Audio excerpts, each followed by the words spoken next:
पेश आहे सजावल प्रखण जी हीअ रिपोर्ट संत मलाह फोरम जे मरकज़ी अॻवान जुमन जाड़ो मलाह सजावल में मलाह बिरादरी जे सभई माण्हुनि जी मौजूदगीअ में प्रेस क़ानफरस दर्जे चयो आहे त ते लज़ाको सजावल में क़ापائي मलाह जी सर्वे ज़मीन ते वकील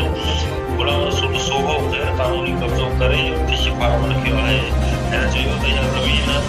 फबाइण लाइ वकील गुलाम रसूल सुरेश जे वकील बिरादरीअ जी हिमायत हासिल करण लाइ वकील भाइरनि सहाफ़ियुनि ऐं इंसानी हक़नि जे तंज़ीमुनि सां ग़लति बयानी कई आहे।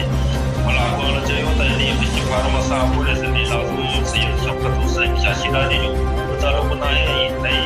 हिन को कब्ज़ो कयो आहे। इन इत्तिफ़ाक़ में क़ापائي मलाह जी ज़मीन आहे जेके पंहिंजो हक़ वठणु घुरनि था। हिन चयो त सभिनी खे ख़बर आहे त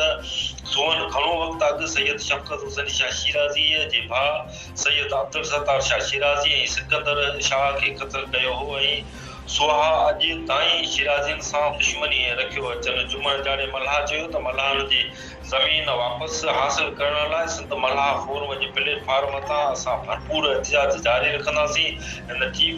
justice supreme court Pakistan Sindh high court ऐं आला हुकाम खां मुतालबो कयो त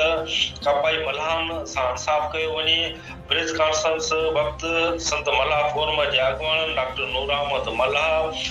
नवाब रूपाई समेत मलाह बिरादरी जा सभई माण्हू मौजूद